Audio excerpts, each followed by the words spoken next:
I think that people buy something and they assume that they're going to understand how to use it. So I want to show you my wood burning stove because this is a great example of thinking that I know how to use it, but I don't, which is why I probably should have had someone to teach me how to use it. So here is where you would think, like, you put the wood in, and you would think that this down here would need to be closed. But as you can see, the fire is not burning so well. But when you open this down here, the air can go in down there, and then when you close the door, watch the fire. Can you see it's roaring in there?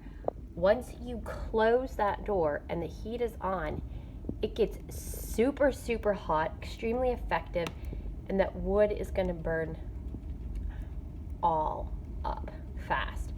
You can see, like, look how big that fire just got.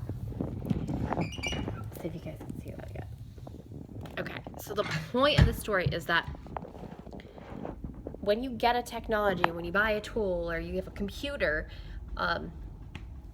you need to get in there and you got to use it. You got to make mistakes.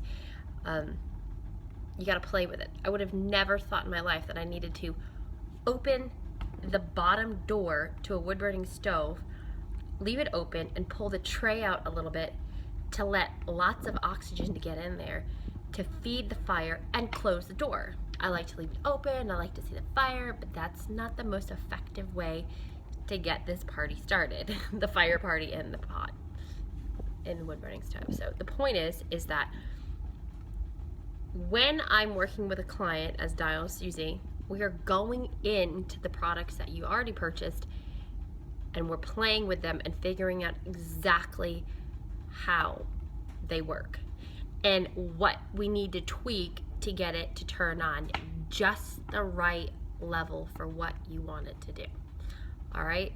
So if you're interested in going through whatever you've already purchased so that we can get it together and figure out exactly how they work, then hit up dialsuzi.com and I will see you in the session.